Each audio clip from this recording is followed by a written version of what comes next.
Well, good afternoon, good morning, wherever you are, colleagues and friends. And my name is Jakob Mulugeta. I'm a professor of energy and development policy at the Department of Science, Technology, Engineering and Public Policy at the University College London. Previous to coming here, I was part of the team that set up the African Climate Policy Center at the UN Economic Commission for Africa in Addis Ababa, Ethiopia.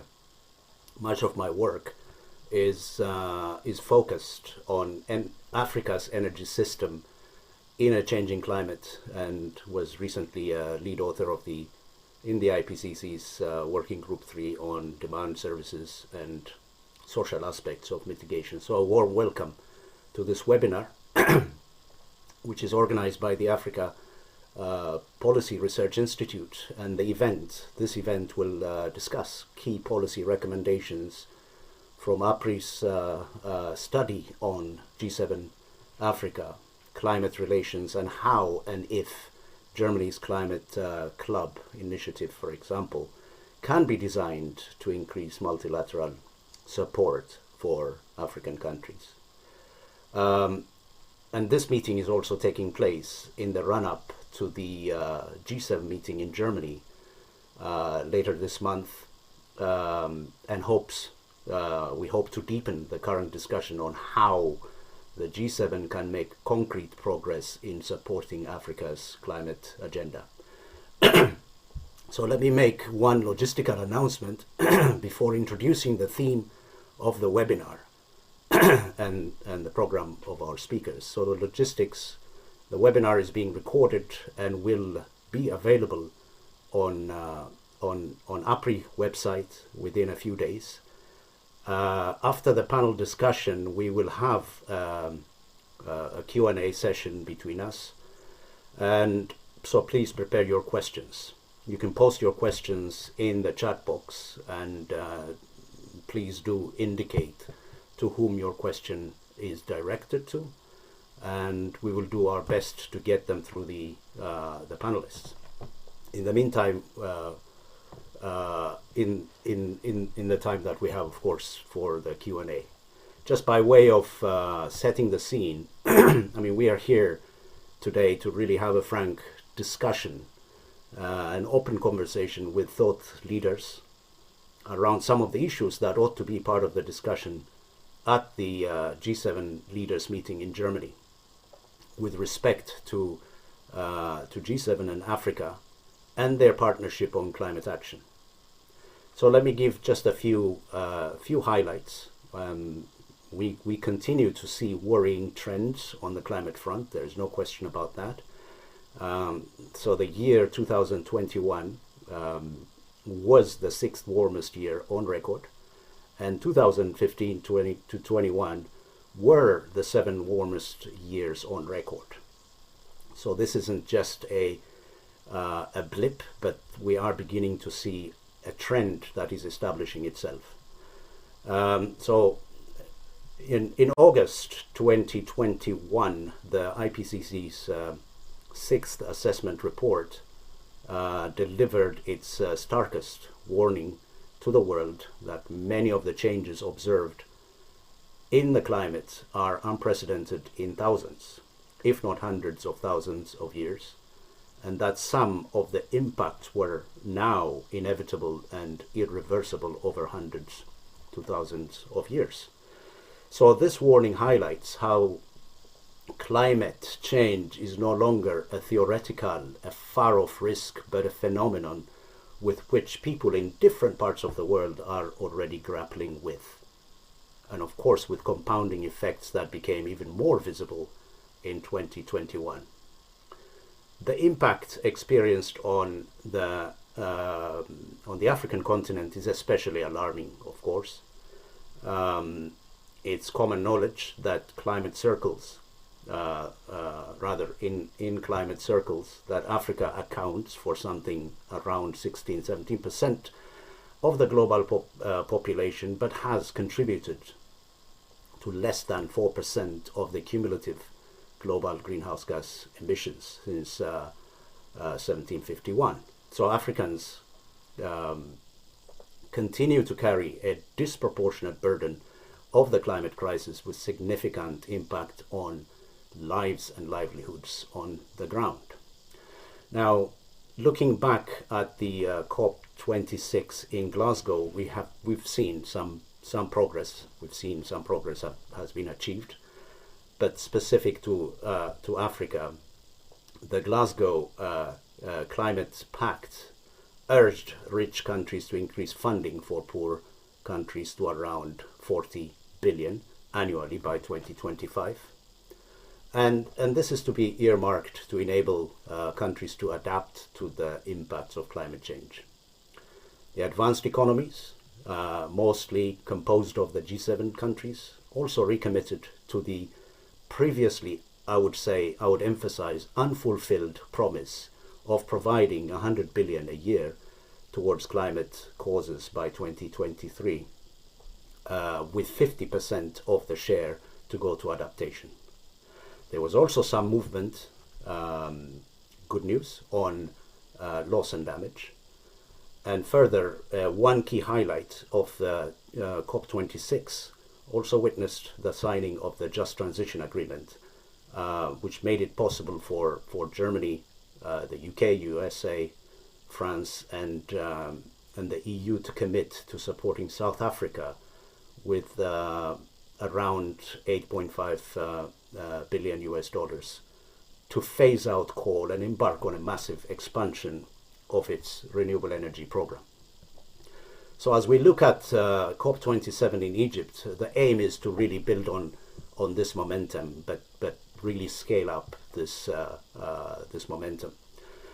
Of course, the COP in Egypt will take place in the shadows of the Ukraine-Russia war, which has sent shockwaves through the energy and food systems of countries, which is compounding the economic problems caused by the COVID pandemic.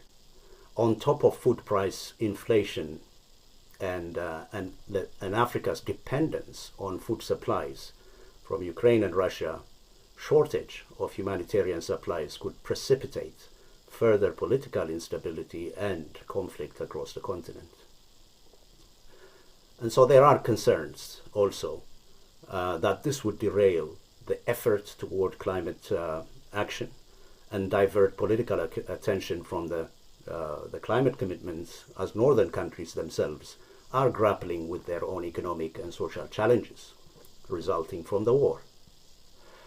So during its, to come back to our the theme of the day, during its G7 presidency, the German government has made it a priority to push through formation of an ambitious, bold, and cooperative climate club.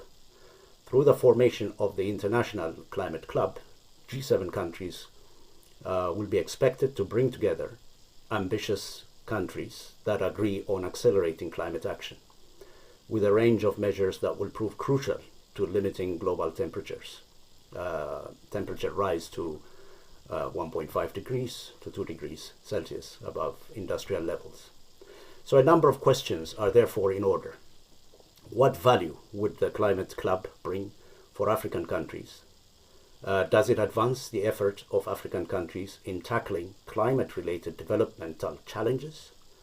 How should the Climate Club integrate, prioritize the particular needs of Africa in the design of the principles that guide the Climate Club? So the objective of our conversation today is not just to zero in the Climate Club, but really to stimulate reflection around the G7 Africa partnership, and hear from African thought leaders and experts on how they view different aspects of the G7 Africa climate partnership ought to look like. We will seek to take an African lens, and I will emphasize that, an African lens, to reflect on the current state of affairs on the partnership and what improvements need to be made if the partnership is to deliver long-term and transformative benefits. But before diving into the core discussion, I'll briefly take you through the program for the next 80 or so minutes and introduce our crack, I would say, panelists. Let me introduce the program and our speakers. Our first speaker is Dr. Albert Arhin, who is leading APRI's study on the G7's Climate Club initiative and how, if any, the initiative can support climate action in Africa. He will be presenting preliminary findings on APRI's study. The study is ongoing and will incorporate inputs from today's discussion. Just a brief about Dr. Albert Arhin. Albert is a research fellow with the Bureau of Integrated Rural Development of the Kwame Nkrumah University of Science and Technology in Ghana. He is a sustainability researcher with over a decade of experience in strategic planning and consulting in the politics of sustainability, climate change policy, green economy, and low carbon development. Albert holds a PhD in geography from the University of Cambridge and previously worked as a research and policy manager for Oxfam in Ghana.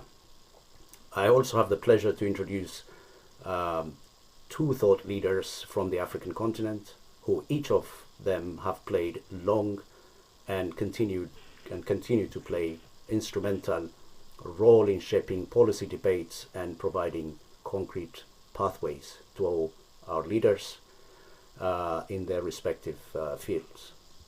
So the first is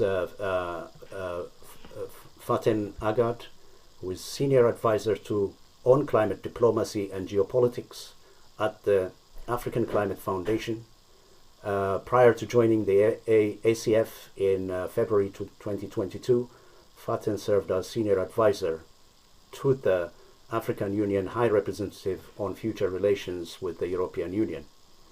Faten has experience working for multiple think tanks in Africa and Europe and multilateral agencies. She also served as an advisor to the Africa Forum under the leadership of the former President Joaquim Chissano of Mozambique. Next person is Dr. Britta Renkamp. Britta is a senior researcher at the African Climate and Development Initiative and focuses on climate policy and technology for developing countries and the links between poverty, inequality, energy, and climate change mitigation. She has published various papers and book chapters on the overall question of integrating policies on emissions reduction, energy supply and development in Africa and Latin America. Britta has 10 years of international experience in sustainable development research and consulting. She holds a PhD in political science. So, welcome everyone. Albert will be joining the panelists after doing his presentation, which will take around 20 minutes. Albert, you have the floor.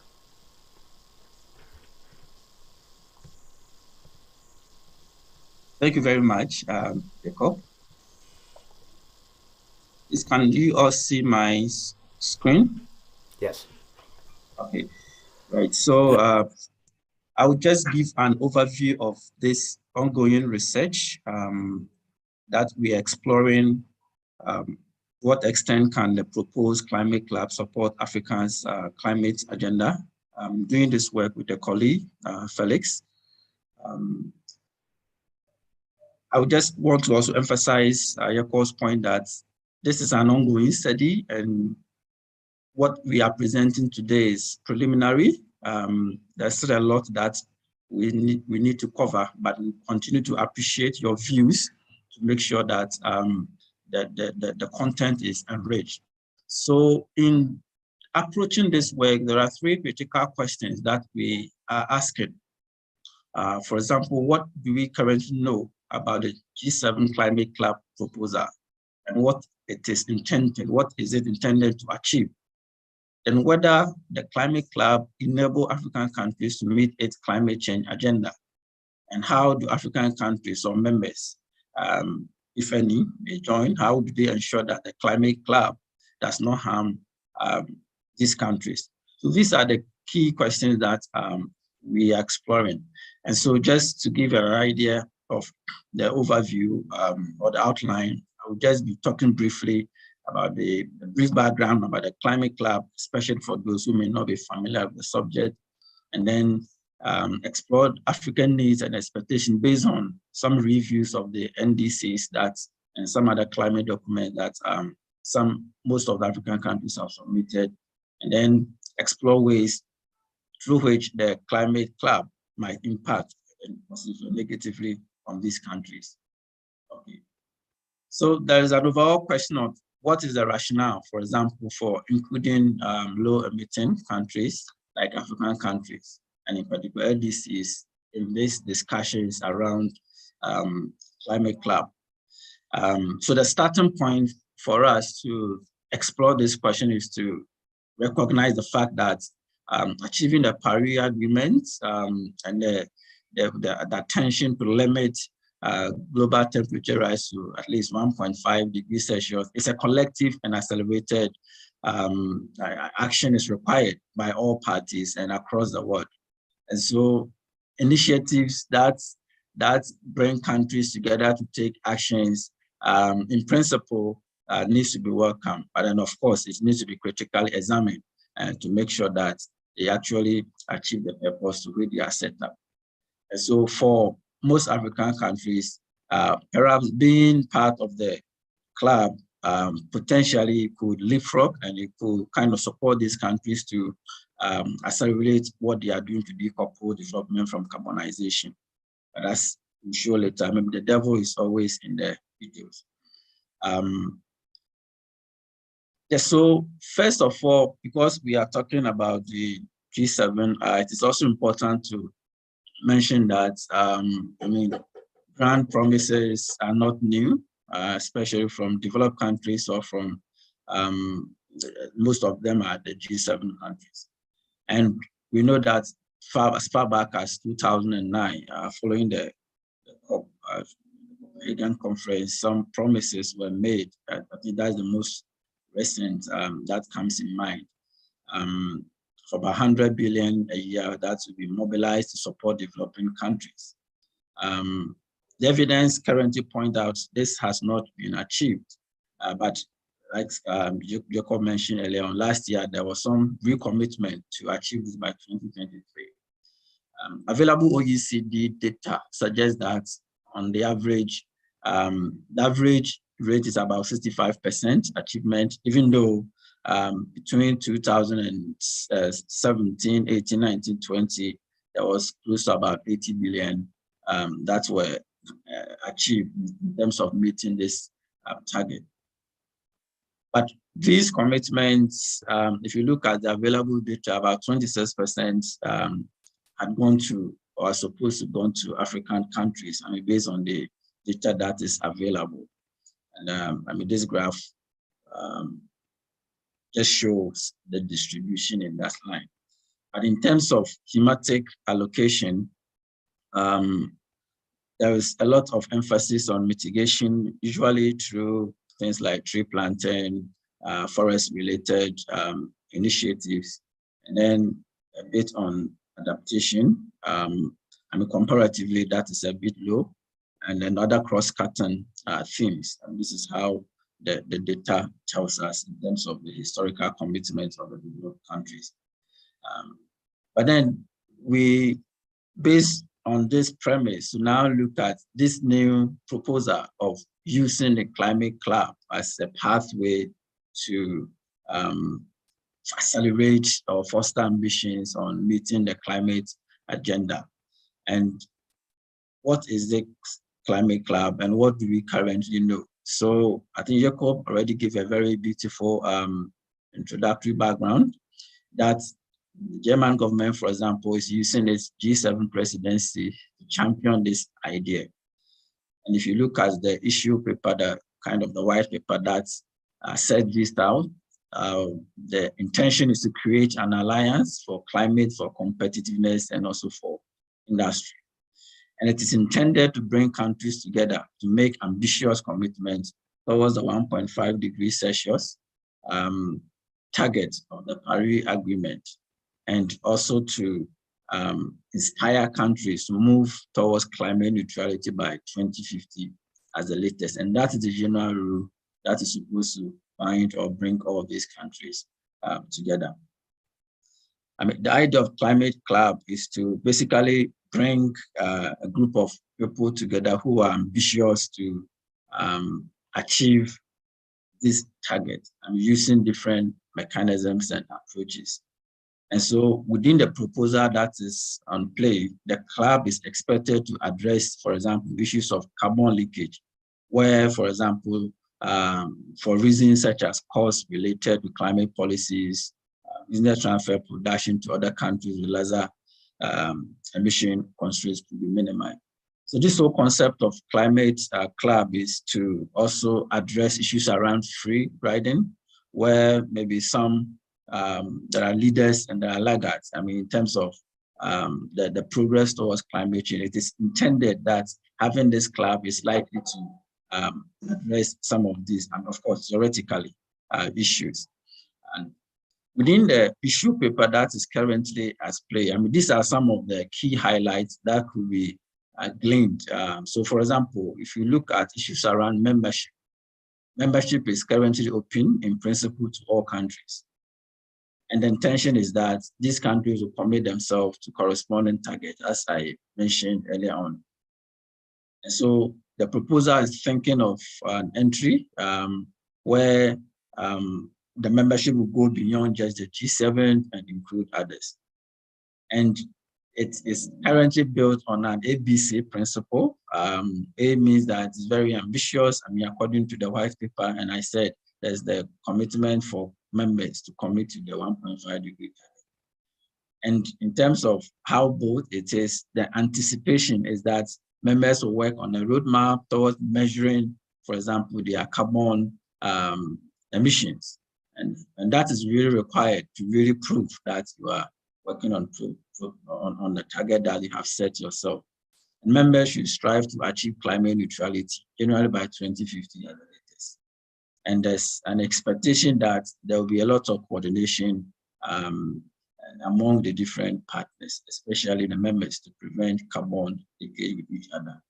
Then cooperative underlines how the climate club is currently conceived between the G7 countries and other non-G7 members who may be part of the club.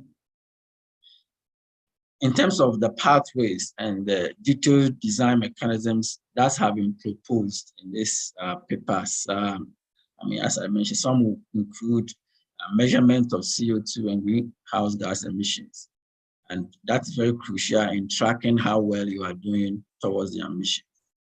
And then there will be assigning of uniform minimum price to greenhouse gas emissions as well. And here, what the paper talks about, the issue paper on the climate club, I did talk about that members will be committed to no longer go below a jointly defined minimum price. There's suggestion to use emission trading systems, and also, I mean, for example, some implicit taxes, for example, those related to climate-related taxes, duties, and possibly through the CBAM, the carbon border adjustment mechanism, which currently we know the EU is also moving steps towards its implementation. So in order to start our work, we try to understand, we ask ourselves, what is the current needs and expectations of Africa as far as pursuing the climate agenda is concerned? And so if we use the NDCs as the key reference point, and also looked at some speeches and communications from several African leaders, and what we are gathering, as I said, preliminary, is that yes, the continent as a whole recognize that it currently emits less than 4% of the total global greenhouse gas emissions. But even despite that small contribution, most countries recognize that they have a lot to contribute in achieving long-term goal on mitigation, especially through renewable energy pathways. And so most African countries, in about 44 of the countries, submitted the national determined contribution to the UNFCCC within 3 years, which is an indication of them taking own actions to try to make sure that they do something to keep the global temperature rise well below the 2 degrees Celsius that the Paris Agreement recommends. And if you look at the narratives around the NDCs, for example, what you get is that the continent as a whole is interested in cooperation and mechanisms that allow them to implement these targets in their NDCs. And so in that sense, the climate club, if it's an idea to bring about cooperation, it's okay in principle. But then, like I mentioned earlier, the devil has always been a detail. The mechanisms and the approach is actually what is really going to determine the extent to which this will enable Africa to push its climate agenda or not. And so, okay, this graph just is summarizing some of the mitigation priority areas for most African countries. Basically, the attention is on the land and the land use sector, forestry sector, and then the energy sector. These are the 2 main areas where most mitigation actions are expected to take place from. And we drew this from the African Development Bank report. So in summarizing what African countries actually need to support its climate change agenda, the analysis points out different gaps and challenges and pathways that represent the expectations of most African countries. And one is cooperation, partnership, and better trade relations, as I mentioned earlier on. Then there's issues around climate finance, and a point I'll come to my next slide. And then there's an expectation on capacity building, especially in monitoring and reporting and verification systems, carbon accounting, reliable climate data, procedures of assessing available private finance, carbon finance in general, technological transfer and technical assistance, and also institutional strengthening. Then there's the socio-economic issues of how do we use climate agenda to solve poverty, employment, and climate literacy. So these are some of the expectations that often bring African countries, African leaders together in terms of what they would expect from different corporations and partnerships that enable them to pursue their. But despite this target, most of the commitment that have been made are unconditional. They are conditions upon reduction of especially international support and finance. Unconditional commitment represents just about 23% of these overall reduction target that have been made. And so there's a whole lot of expectations of especially the finance and support that will be required to enable countries to move or pursue this target that they have set upon themselves. And so how do initiatives that may fail to really enable countries to mobilize resources, especially on the financial grants, especially, and maybe private finance to support or to invest in some of the stated priorities, is unlikely to fit into the climate agenda of African countries.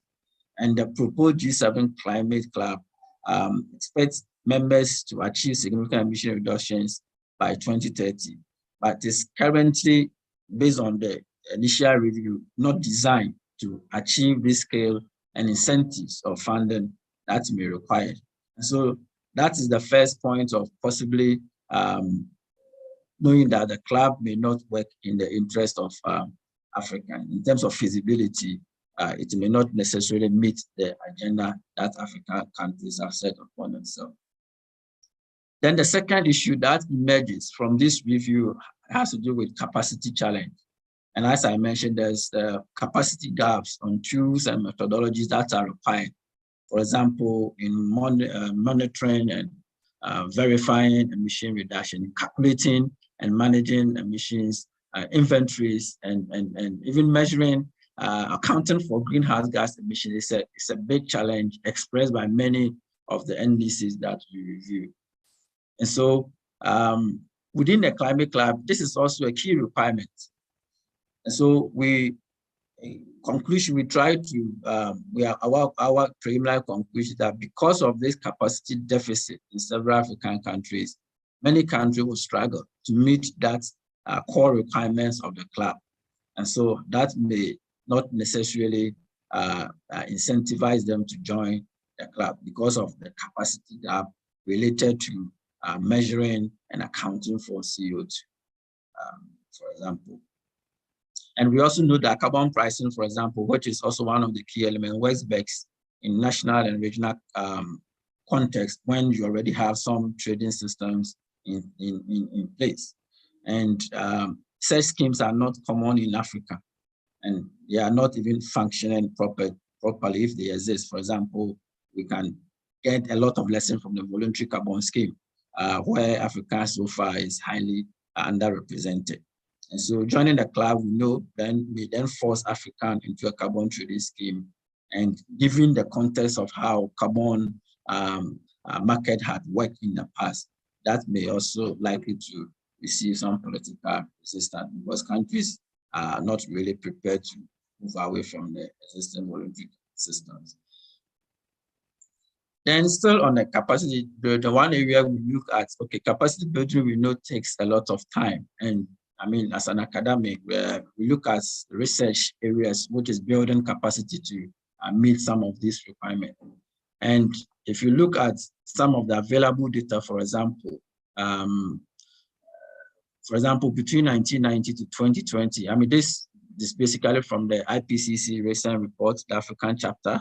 And what it tells is that if you look at the first graph, you could possibly see that funding for climate research on Africa on the whole is really, it's almost stabilized and just forms a small fraction of what is available.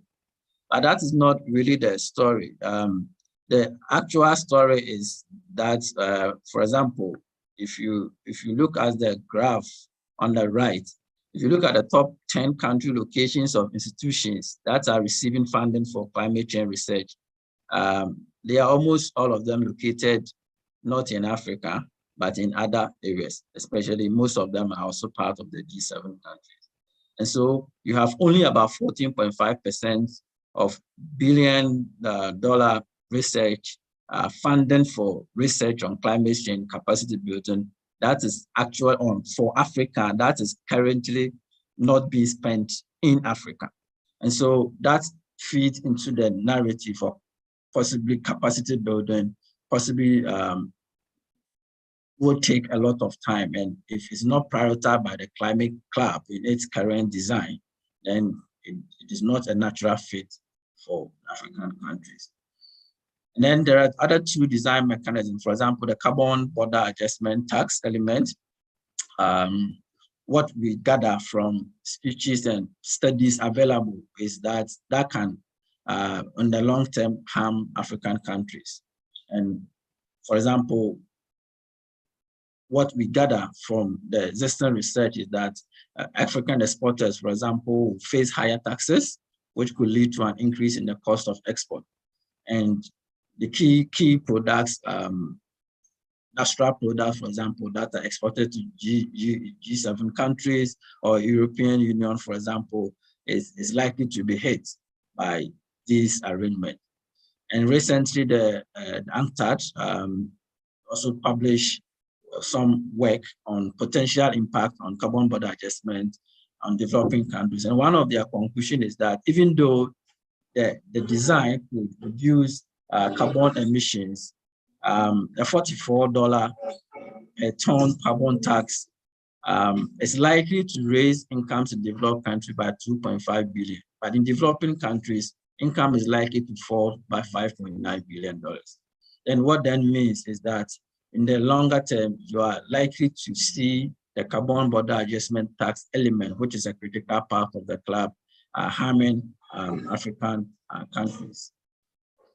And so there is the CBM is generally, AM is generally perceived to be creating some unfair economic and trade burdens for African countries.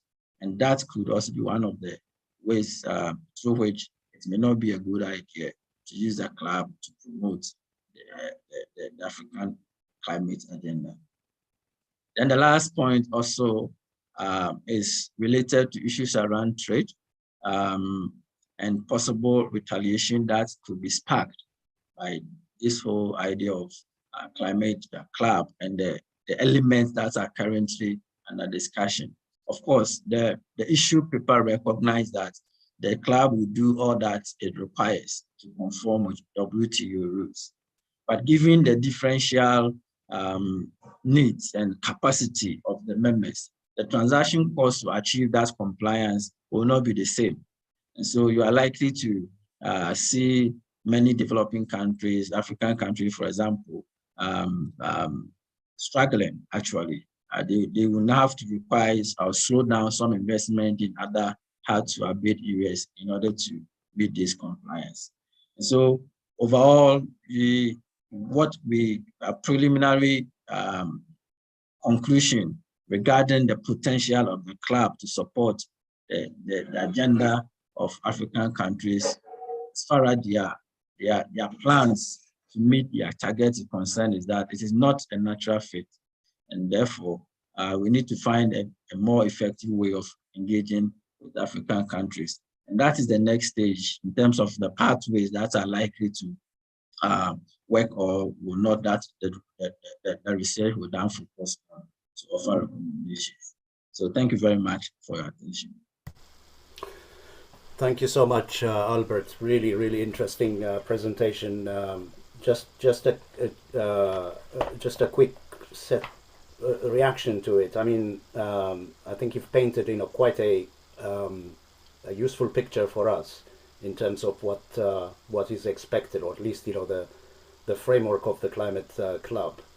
And as you started off with, is that we've seen initiatives of different natures, but similar sorts of initiatives in the past, where promises or pledges have been made and haven't quite materialized in the service of development. But we'll come back to those questions. But just a few reactions that I have is that it seems to be laying down a very high bar in terms of emissions reductions, and that really directly flows into precisely the sorts of issues that you raised around capacity and around laws, regulations, and so forth.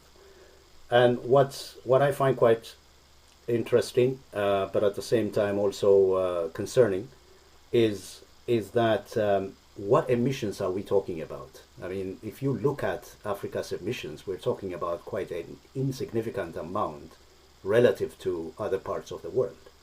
So in some ways, by imposing this high bar in terms of emissions reductions, it doesn't take into account Africa's objective reality. Yeah. So firms and organizations are going to be hit by taxes, and which I'll come back to that. But one other thing is also to kind of see how the climate club could think in terms of avoided emissions, because Africa's emissions are very much stuck into the future, in the sense that infrastructures are yet to be built, energy systems are at a very, very embryonic stage, when you think about it in relation to others. But what we have now is that in African country, and then you have quite a number of countries also discovering new hydrocarbon resources, making some big decisions, including, the country that you're in, Ghana. You can name Mozambique, you can name, Uganda, and so forth. So countries are at a crossroads. So, the G7 has to really think about, how it's going to support African countries to transition. Not based on, old kind of colonial styles, but really based on, historic emissions and what, the remaining carbon budget, how is that going to be distributed, and of course Africa has to take a larger share of that. So the expectation that somehow Africa is going to need to tighten up its belt at this stage is not something which I feel has been taken into account. The other thing that you raised is capacity building deficits. What type of capacity will be built to support this type of an initiative? Now we're talking about a G7, a powerful set of nations that have resources, and even that capacity building that will be done in countries that ultimately end up joining the club. Their capacity will be shaped by the type of expectations by the club. So this is something that African countries have to really take into consideration. So the quality of the capacity matters, and as you said, capacity building takes time. It's not, and it should not be necessarily directed, to service the climate club, but rather to have a much broader development and climate agenda that serves, the country's needs. And then the final point around your carbon border adjustment tax, this will have differential impact, precisely as you laid it out. This is really at the benefit of, the G7 countries and others, having to potentially lose out, and really create, further gap in terms of, the fairness around, trade relations. So I think unless the climate club is prepared to support the countries transitioning towards the greener pathway through real investment and finance flows, this is going to be another burden that African countries will have to inherit. And the final point is on at least the principles of the club seem to be very much invested in mitigation, and yet Africa has adaptation and resilience challenges. So how is it that these issues that are critical for Africa's priorities, mitigation, adaptation and quality, resilience, that combines adaptation and mitigation, how can it be brought into the framework of the climate club? These were just my sort of initial thoughts, but thank you so much, Albert. So what I will do is now turn to the panel to continue this conversation, bring in Faten and Britta into this discussion, but also for Albert to also join the panel. So my first question is to Faten. We've seen, as we were saying, so many of such initiatives from northern countries and northern institutions, and some have delivered good outcomes, others not so great. So I guess the question here is, what are the expectations from the G7, Faten? Perhaps if you can just give us some thoughts based on some past lessons. Thanks a lot, Jakob, and thanks, Albert, for the presentation.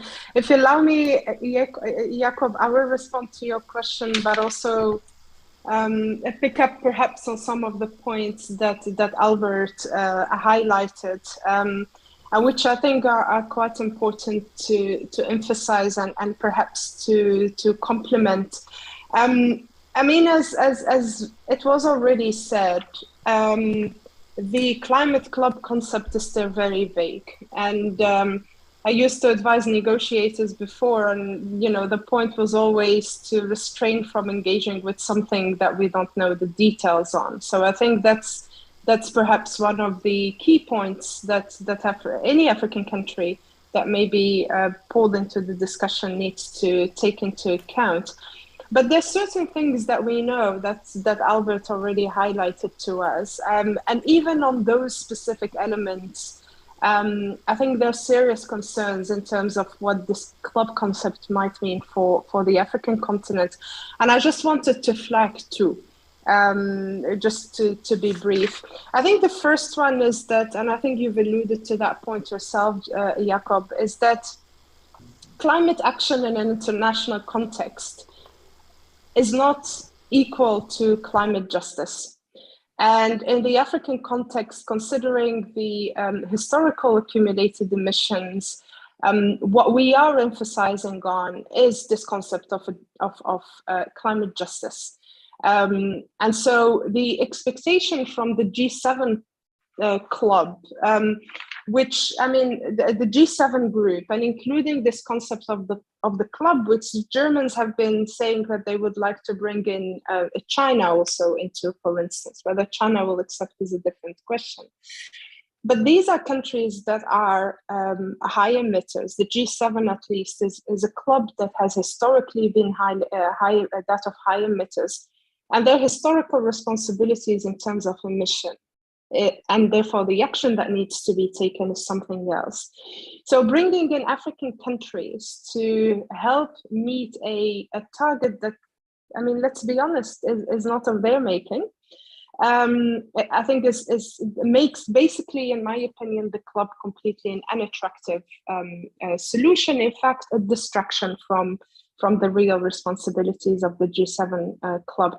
The other concern that I had is that what the club is actually, at least from the little that we know, what it seeks to do is work on regulatory convergence around particularly the carbon pricing question. And I wanted to visualize a bit also in the minds of the listeners what that regulatory convergence would mean in an African context. So that would mean that we would need to align the carbon pricing in African countries to that of the G7. And if I take the case of, EU members of the G7, they will inevitably need to align that to the European Union carbon pricing, which has hit a high just in February this year of $100. And it's, I believe, now sitting at around 80.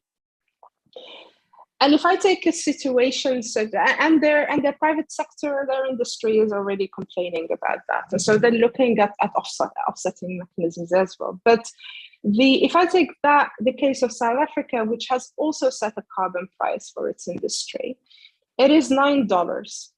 So 80 euros versus $9. And this has an impact on the industrialization process within countries that are in Africa that are going towards or are already in the industrialization path. So the case of South Africa is one where actually higher carbon prices, they need to think of that and the sequencing of that in line with their own growth path as an economy. But a very high carbon price may actually be attractive to another country such as the DRC, which has been exploring a bit how to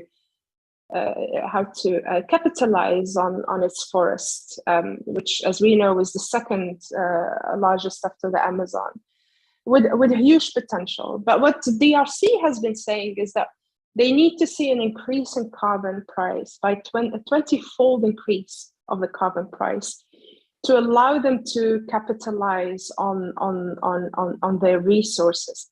The point that I'm trying to make here is that the proposition for some countries to join a more unified carbon price for few African countries, that's not the majority, may be more attractive than the majority of African countries, where actually high price might even present a risk and put them in a situation where they might lag behind in their development. And again, putting this in the context of the climate justice is important. And all of this is in a context where we have very, very low commitments and low delivery of the climate finance commitment. And I wanted to bring this back to your question, the original question you've asked me, Jakob. Sorry that I went around to get to that. But what we have seen systematically from the G7 is high ambition and low levels of delivery. At the last G7 meeting, we were told that the G7 will be investing $100 billion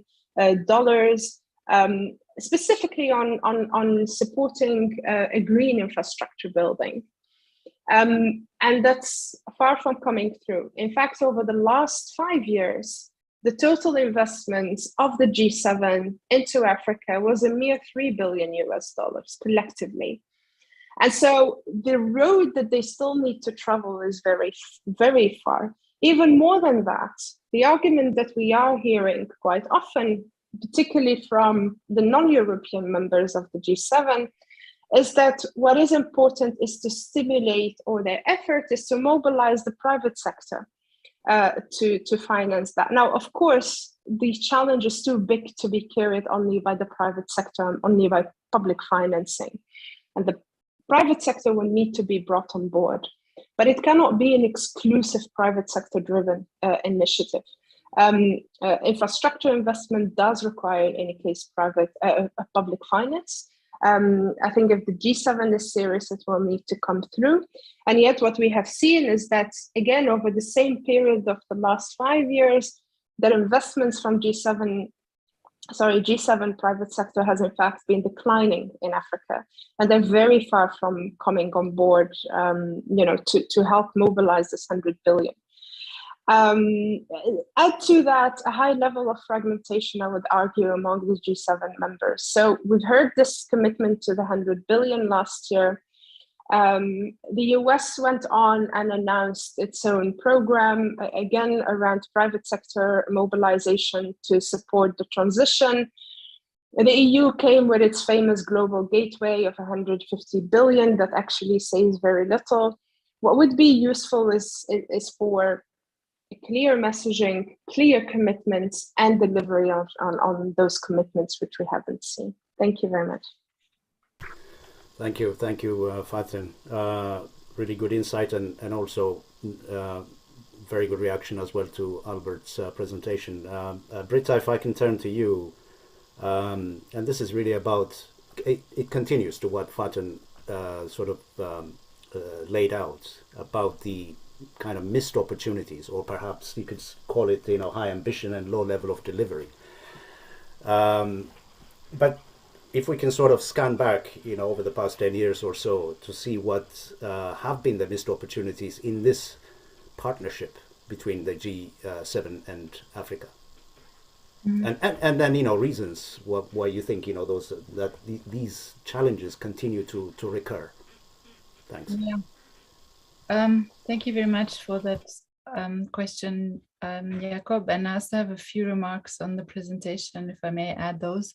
So I fully agree with what Fatin just put forth. So there is a high level of ambition and low levels of delivery. I actually looked through the past documentation and declarations of the past 10 years. And if you even go back 10 years ago to Camp David, I mean, the narrative is all perfectly right? You talk about climate energy in Africa, and you actually talk about innovation in finance, right? Which is completely what we still need. So you could copy paste that for the next summit almost, because it ticks the right boxes and not much has changed, but then it's 10 years later. And I've been thinking about that question, okay, so why doesn't it really change, and how does this also relate to what the G7 actually are? And that comes back to the club ideas. I mean, they are the wealthiest and the highly industrialized countries in a club, which basically unites them in that under that criteria. The China question is obviously always basically hovering shadow over it, because they're not included, and they're so critical for emissions reductions, right? So if you now think about a carbon club, how can you not talk to China? So basically, I think actually a carbon focused club would have to, have a very strong US-China link, because without that, I don't think we're going to come to any more ambition. And now with Biden's situation and the prospects of the Senate and the power dimensions internally, it's actually quite unlikely that we can get there. So what can the G7 then as a group do? without China on climate change, really. And the other thing that struck me is basically that point on finance. So we need innovation in the financial landscape. And I think that's what we really have been missing over the past 10 years. Because if you commit more and more and more, but you send the funds to the same people through the same mechanisms into the same Africa, where, they are, I mean, a lot of them are just absorbed by the same donor ecosystems that have already been like basically operating there for decades, absorbing ODA funds, absorbing all sorts of funds. But if it's like the same institutional landscape that then will absorb climate finance as well, like where is that change? That goes back to that Einstein quote saying like you can't solve the same problem that you've created with the same thinking that created in the first place. So that's where I think we need some sort of radical change. And that's where I think we are getting somewhere. I think the Just Transition Partnership in South Africa is a good start, but it also exemplifies well the different interests, the fights with the different donor organization and who's trying to position themselves. But I think with what we see there in terms of what's going on with ESCOM, with the municipalities, with the maturity of the technology, with the policies that we have in place, with proper finance, it takes a lot of that risk away, and we could get to a transition despite all the political hurdles that are in place. So I think if we look at the countries closely, and I like to your point about the don't negotiate it as long as you don't know the detail. You need to know the detail in each of the country as different as they are, and then hit the right spot with the right mechanisms so that you can actually get to the change that you need. And that basically brings us to the next point, which is the Albert also mentioned in terms of the capability in Africa more generally to absorb this. So what I've been observing during my years there and my work, you basically have like two quite different networks of actors operating in the climate and energy space. And also coming back to your point on adaptation, Jakob, is also a way to say, okay, mitigation is not for us, So we don't talk mitigation, we talk energy. It's a different crowd that talks energy in Africa from the climate talk that talks adaptation, loss and damage, also for good reasons, right? And for highly political reasons. So now, there is a lot of, there are lots of people doing great work, but in the long term, we need a lot more of that, and we need to have some of the finance going into our courses that we're doing in our graduate teaching. We're trying to be as applied as possible for the people who can like carry those negotiations further. But we also need to work with what we have, right? So we've now been working a lot on the NDCs. So the NDCs in Europe, maybe everyone now knows what they are and what they do. And there's like a number of highly trained people who all like have done all the analysis. In Africa, not as much. In South Africa, we've seen quite a change from the first NDC, where maybe there were about 20 people who know what that acronym stood for. And now we've got probably about 500 that you can see in the transition calls and so forth. In Ghana, unfortunately, it also coincides with the opposition party, right? So it's not a good branding. But you see that the processes are still very narrow. But the NDCs are not going to go away. They're going to be there every 5 years. And that's one of our Ghanaian partners actually says it's the same as the Olympics, you don't train like 6 months before, they're going to be repeated every 4 years. And with the NDCs, we should embrace that same spirit.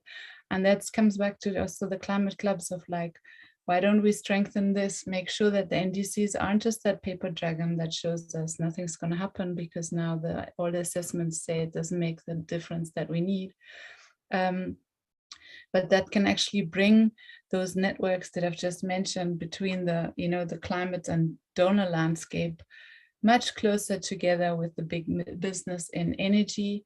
And I actually think that the focus on carbon leakage in the club could actually be helpful. Again, it depends on the detail. The border tax adjustment, same thing. Carbon pricing, again, it depends on the detail. It can go either way. But if it can help to keep some of the fossil fuel in Africa underground, if it can come it can work in the way that renewables are going to be the better option, and they're going to help us to secure the supply in energy that we need to reduce the inequalities that we find in a lot of these countries, then I think that can be a good approach. But for now, we don't actually know what it's going to look like. Thank you very much. Fantastic. Thank you so much, Britta. Really, lots of excellent ideas there, and also nice to have a political scientist who speaks in terms of landscapes actors and the role that different actors play in the financing, climate and energy. I think that's a very critical issue to introduce. Just to go to you, Albert. I mean, in some ways, some of this has already been has already been discussed, but just for you to sort of look into the climate finance for Africa, and if you were to give your sort of evaluation of that, and I think in some ways both Faten and Britta have alluded to it, but I mean, there are challenges there. Any of you, where do those challenges lie, and what needs to happen? I know it's a big question, but feel free to answer it in your articulate way. Okay, thank you very much. So I think looking at the various sources of finance and how African countries have been able to mobilize, a number of challenges come into play. I think some of the finance that's available and the requirements in terms of the criteria required to get access to sometimes appears a bit prohibitive. Mm-hmm. And so that is why, for example, this climate club concept, in terms of the criteria that is set, I mean, the details of implementation, the means of achieving that, or that is why it is important that all of these things need to be critically looked at. So, for example, if you take the Green Climate Fund, where many of the G7 countries contributed to, there was a requirement to get, for example, an accreditation. I mean, you needed to be accredited before you can have a direct access. And many African countries really struggle to get that. And you can see a lot of examples of this cited in the NDCs, for example. I think the IPCC report also talk about the fact that for the GCF, for example, African countries were able to attract just around 36%, because even though proposals were submitted, but the quality of the proposals and the interventions per se sometimes also present challenges. So what I'm just trying to say is that there are issues around, back again, the capacity issues related to the knowing and even fitting into the criteria, and how that also will fit into local context, the capacity to develop fundable projects. I mean, sometimes the funds that are available, there are no options for full cost, for example, adaptation. And I mean, within the mitigation field, we've seen a lot of examples where the target for utilization of these funds normally around stakeholder engagement, but not necessarily on transformative project that actually bring the required, the concrete actions on the ground. So these are all challenges that cut across different levels and across different sectors, and even across the different countries. And I'm sure, like, as the discussion is going, these differentiated capacity needs and these challenges really need to be integrated into the current discussion. Until we come to recognize some of these challenges, we may, like the panelists were saying, make very highly ambitious promises, the delivery and how to really incentivize actions to address them will be challenging. I mean, in terms of what needs to really change, I mean, a lot. So for scaling up purposes, I mean, reading the minds of I mean, some African leaders and documentations available. I mean, it is very important that I mean, the gaps in relation to the targets and the means of implementing them is addressed. Sometimes the resources, the facilities, the tools that are needed to even present evidence, it's problematic. And so how these resources are distributed is an issue. If you look at most of the NDCs, if it's data is an issue. We don't have enough weather stations. So what I'm just trying to say, there are a lot of things, issues that needed to be addressed on the ground. And until those capacity elements begin to be addressed, there will always be gaps, which often one of the challenges also have to do with absorption rate low. And because sometimes we don't have the facilities and the tools that are in place to really do most of the actions that are required. And centering us on national level plans, national level engagement without really investing in these areas could be a huge bottleneck that we need to overcome in order to really showcase that the little finance that are obtained are even used effectively. And of course, there are issues regarding transparency issues, how funds are managed, transparency. I mean, if we need to really scale up finance, going by thinking around innovative ways of doing that, it's also important that these bottlenecks are also really addressed. Really make sure that even that available, the little that we are able to access, we are able to also utilize them effectively. Yeah. Thank you, Albert. Yeah, I mean, it's a complex field, but yes, I think there's a lot more that can be done, certainly from the African side as well, in terms of enhancing the quality of proposals, but also more fundamentally building capacity that's in line with the development priorities of countries.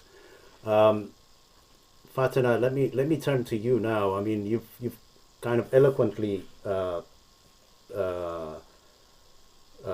articulated some of your concerns about historical responsibility and the fact that this presents us with a distraction rather than dealing with the real issues that is at hand, which is, of course, the climate issue, but also the development challenges that countries are facing, and that the danger is that the climate club can actually create further obstacles for countries in terms of their trade and development policies, and it doesn't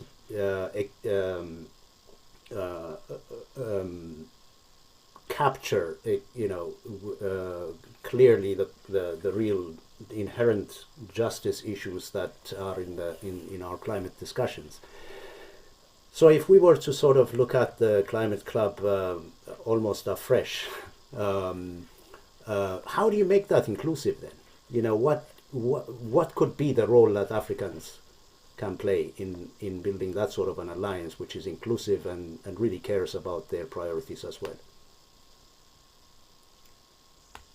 Yeah, I think if we are to redesign it from, or reconceptualize it from an exclusionary group, or one whereby the rules are decided by the powerful and the rest follow, I think it will need to start from a recognition, one obviously, of these historical responsibilities that members of the club, so that we don't override the key principles of Paris around differentiated responsibilities, for instance, and rather look at how, for instance, how can the club help scale up climate financing a bit more seriously rather than the G7 announcement.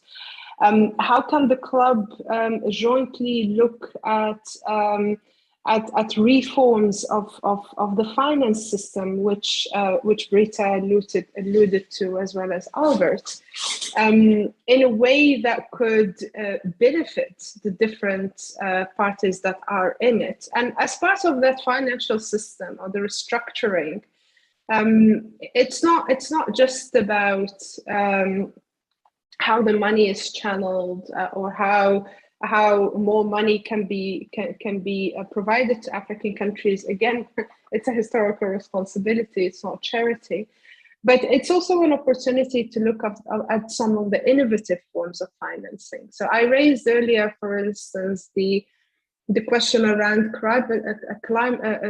carbon markets that some African countries are exploring at the moment. For those that, where it doesn't necessarily interfere with their industrialization approach. So I think it's really looking at taking the group and saying, look, we need to look at the financing question, but the group can also look at the issue of carbon leakage, which is a real issue at the moment, where we may see the risk of having some of these of the club members getting into carbon leakage practices by relocating some of the industries, for instance, in the African context. And I think to avoid that carbon leakage, a more creative and a more perhaps constructive approach than the CBAM, which the EU was introducing and which Albert took us through earlier, a more constructive approach would be to say, look, we do recognize that the African continent will be among the most affected. I mean, in fact, we will probably have countries, according to some modeling that's available, like Mozambique, that would lose up to 1% of their GDP as a result of the CBAM. And say, we recognize the carbon leakage issue as an international concern, that this levy system like the CBAM is not necessarily just, not fair. And so the role of the club is to bring the members of those who might enter into this kind of practices of carbon leakage and the destination countries where this carbon leakage may take place, and say, look, the club would commit to avoid that. And so the countries where the carbon leakage may take place take that commitment. And in exchange, there's a serious commitment around climate financing, and that's delivered. So I think there are opportunities to repurpose the club for much more constructive, collaborative, just approaches to dealing with the climate crisis. And I think this is one of the proposals, for instance. Wonderful. Thank you so much, Fatem. I hope, Albert, I imagine all this is helping in sharpening the next level of the paper, yeah? Thank you. All right. We have an issue which obviously is hovering global over our heads, as it were. This is the Ukraine war. And it's something which has huge kind of implications. Only yesterday I was talking to a friend from Indonesia, and even though Indonesia doesn't have it doesn't struggle hugely directly from this. Indirectly, it's causing all kinds of political and economic challenges, particularly when it comes to supply of cooking oil, for example. Yeah, because Indonesia is now recognizing that there are markets elsewhere where the supply of oil is shorter, and therefore it's also having an impact on the domestic economy itself, because they are looking to export. It's just a simple example of a country that's supposed to be further away economically and still gets touched by it. So my question, Britta, is the lessons to draw from this war, with taking Africa as the lens, as it were, in terms of its impact and long-term implications, and of course, on climate action as well. If you could just quickly reflect your thoughts on this. Yeah, it's a big question for a quick I know. answer. I know. I will try my best. I think I mean, as terrible as it is, and with all the solidarity to people affected, we need to think of it as another crisis, and in a way, it has, similar to the way that COVID has and other wars have, it has again surfaced vulnerability. So it's surfaced the vulnerability of the food systems, particularly. I don't think people were aware before the war how much they would depend on Ukraine's harvests and infrastructure and people's work in getting food on our table, and not just in Europe and also in Africa. I don't think this was something people were very much aware of. And with the drought in West Africa, which obviously adds another constraint, which is also a lot overlooked in the attention that the war basically absorbs also by the international community. I mean, governments have already responded. Rwanda with their agricultural priority program to grow their own and become independent. And you see a bit that whole same thing as we saw under COVID first, like it goes back to being more self-sufficient. Similar in terms of the gas and the fossil fuel industries. So obviously the European dependencies on gas, but then also that opens up other markets. Cabo Delgado, I mean, it's right there, it's huge, and it's also very much connected, but also, if you think in terms of the regional corridors in Africa in terms of their own gas industries, oil supply and all of that, a lot of that has also become a lot more marketable in that sense. So it has huge implications, and as usual with the crisis that we've seen in the past and with the other big crisis of climate change looming over us, what it does, it usually hits the more vulnerable as usual. So the ones who are already deprived will suffer more from having to pay more for food, having to pay more for transport. So expect to have an increase in poverty in Africa, but also obviously in other parts in Europe and in the region that's affected by the wars. But then, as usual, it also comes with opportunities. It's like a new shape of an order. There need to be new markets explored with the increased, oil prices, gasoline being so expensive. There's opportunities for renewables rollout, for technological change that before there wasn't economic momentum for it. So I think as any crisis, as sad as it is, it comes with both very much a big downside, but hopefully also with some opportunities that may accelerate climate action. Yeah. Thank you, Britta. That was a big question. Yes. and your answer was as big as well, even if in a small space of time. Thank you. Back to you, Albert. So where do we go from here? The sense, what are this is really looking at African governments in terms of shaping their strategic priorities with the G7. How do they do that without compromising their development objectives and priorities? Are there win-win areas?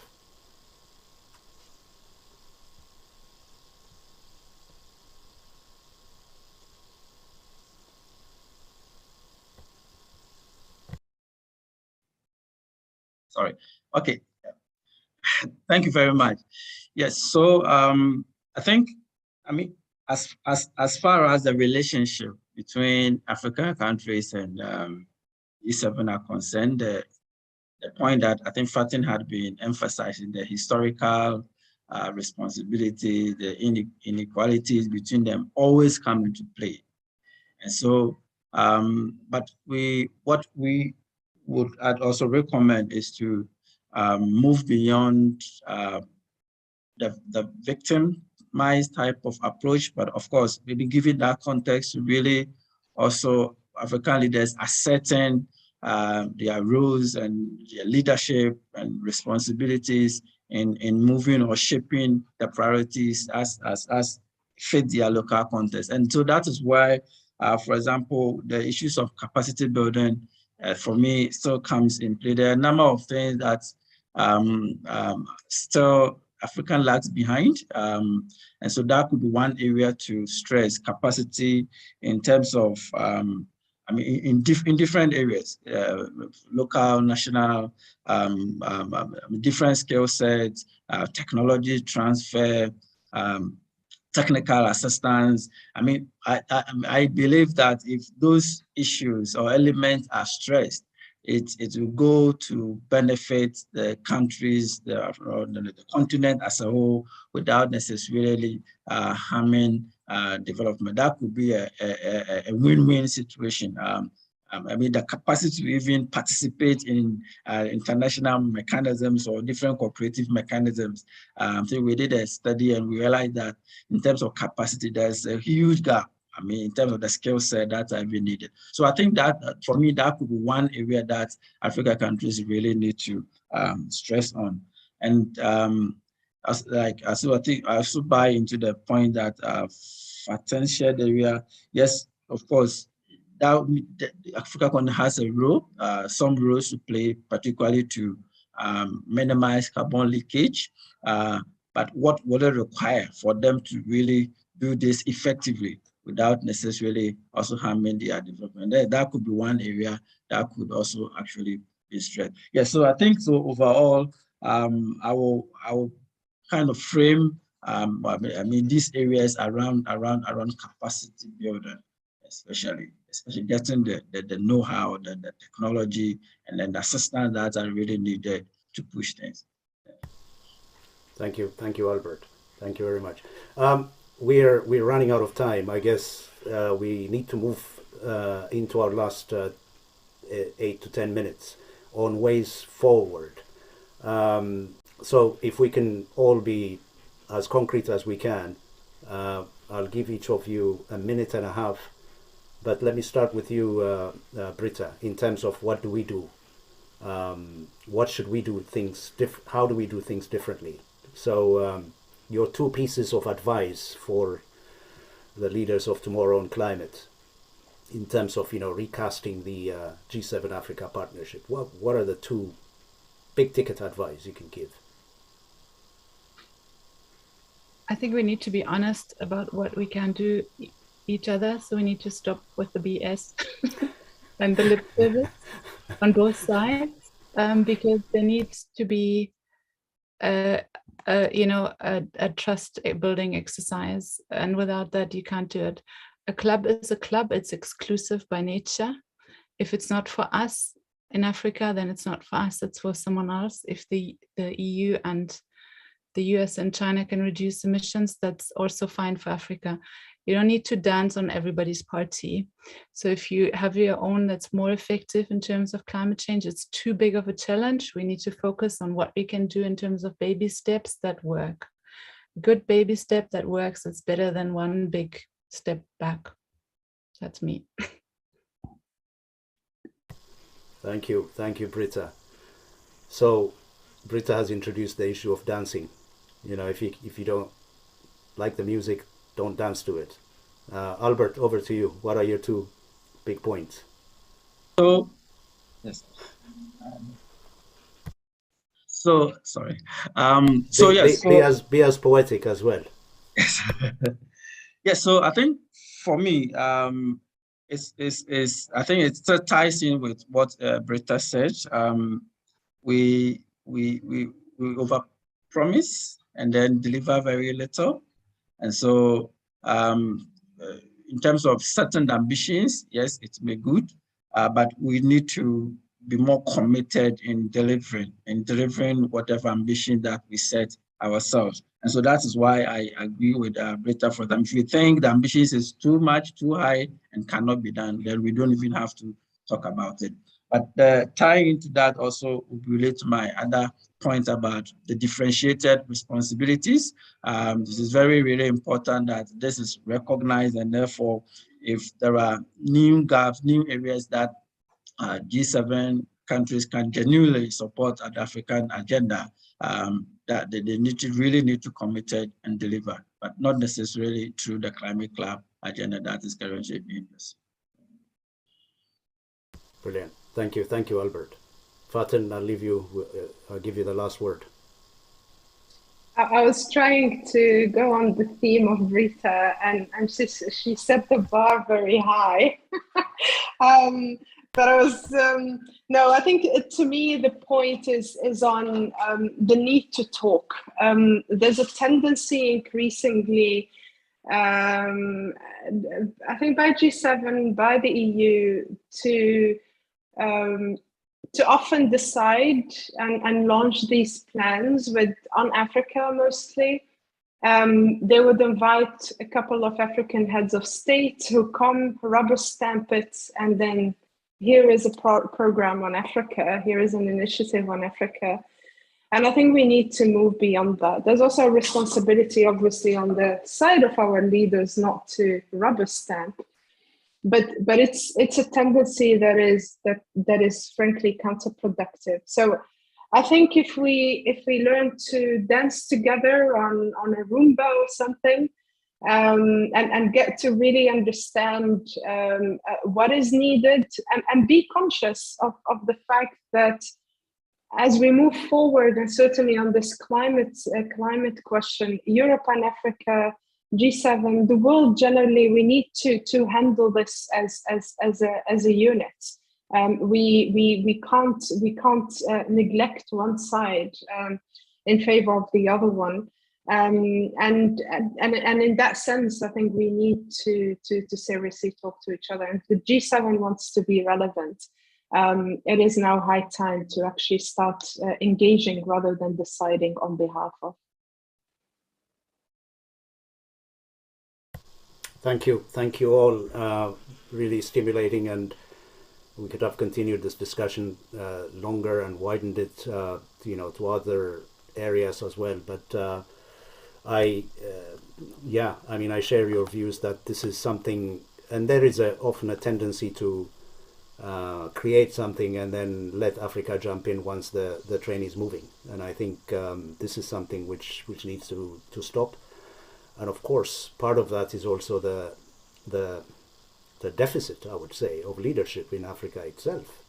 Not able to actually articulate their priorities and an agenda as well as can be. So I think there are shortcomings on both ends. But as Africans, of course, our constituency is the African leadership, and that's really where we can perhaps make some of our impact. But let me thank you all for this wonderful conversation, and I hope you also got something out of it and enjoyed it, and it was nice to also reconnect with some old friends. And let me also thank APRI for putting this program together and bringing in such wonderful thinkers around the table today, and to really discuss about Africa's aspirations for how it needs to engage in terms of building partnerships, not just with the G7, but even with others, with its own agenda at the core of it. And so thank you very much for everyone for staying with us as well. Thank you. Shall we close it here? Yeah?